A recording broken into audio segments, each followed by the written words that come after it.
YouTube. In this video I'm going to teach you how to create cool smooth text flybys like this one right here. We're going to be making this in Sony Vegas Pro 9.0. So if we go ahead and open up Sony Vegas, right click and insert two video tracks, and then on our first video track insert text media, and I'm going to call this text, and take that off bold, and I'm going to change the font.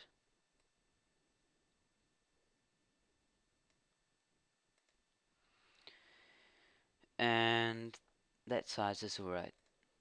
So now once I have this, I'm going to move this to the start of my clip,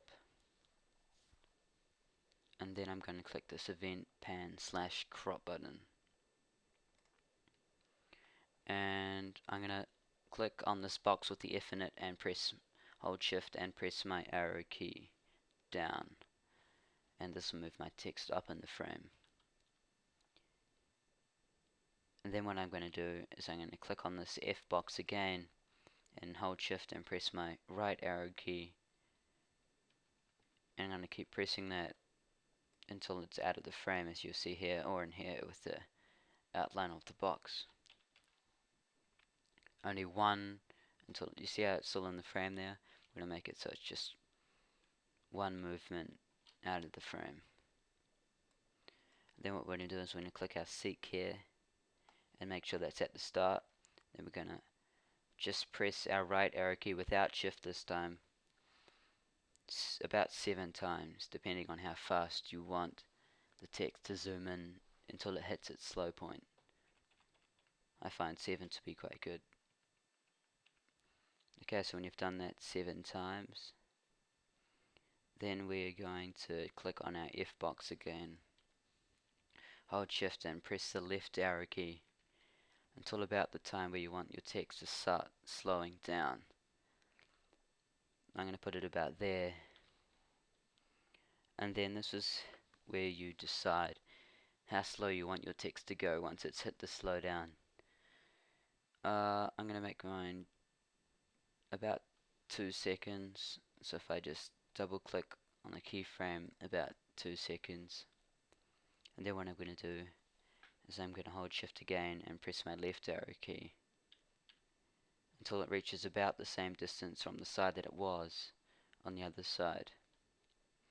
And then I'm going to click on the seek again and press it 7 times, and then I'm going to click on this F box again, hold shift and press my left arrow until it's out of the frame by one movement. So now we have that. Let's play that through. Now that's looking pretty good there, but what we're going to do is we're going to make another text flyby underneath it, so then the two text make one sentence. So if I just click on that, right click, and then go to copy, and then right click on track 2, and then go to paste.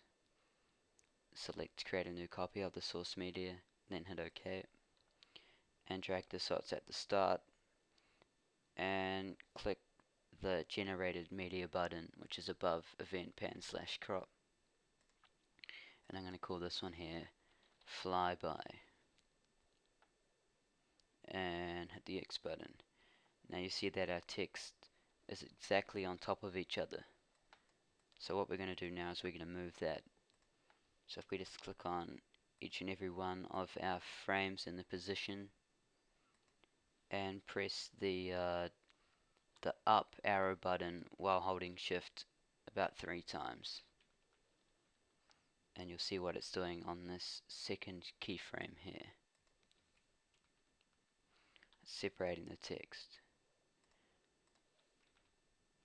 So once you've done that on all 4 frames, or 4 keyframes,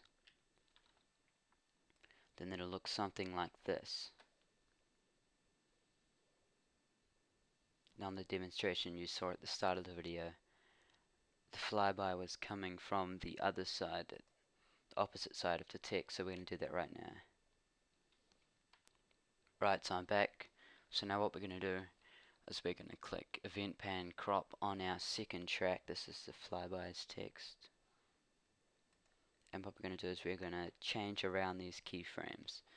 So if I just click on our last keyframe here, and then I drag our first keyframe somewhere near the last keyframe, and then drag our old last keyframe to the first keyframe, and then because we've got the seek here, I can easily find that. So now I have that. I've just exchanged those two first and last around, so now the last is first and the first is last, if you understand that. So now what we're going to do is exactly the same, apart from using different keyframes. So if I just drag this one, so it's one after that one because we can't have two seeks. Then I move that one onto the seek there. Then I move that one forward. Then hit the X button, and then let's see what we have.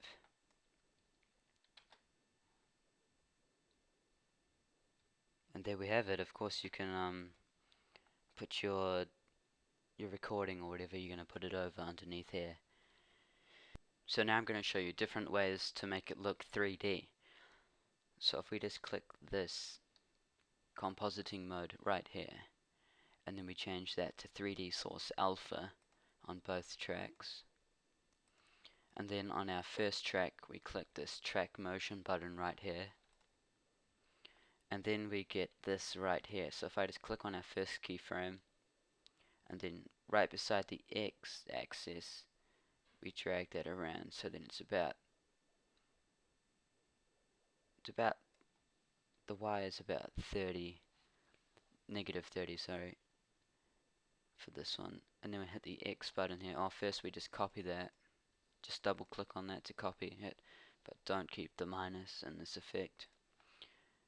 Then we click the track motion again, and then we paste this onto our Y, Control V, hit enter, and then we play this, and we end up with something like this. Hang on, I'll just change this to a lower. Then we end up with something like this. So that's just something cool that you can do with it.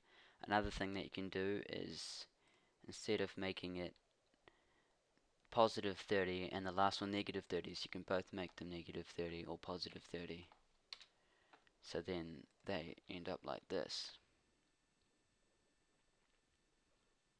And that does look pretty cool when you have footage recording underneath it. So thanks for watching, and I'll see you guys next time.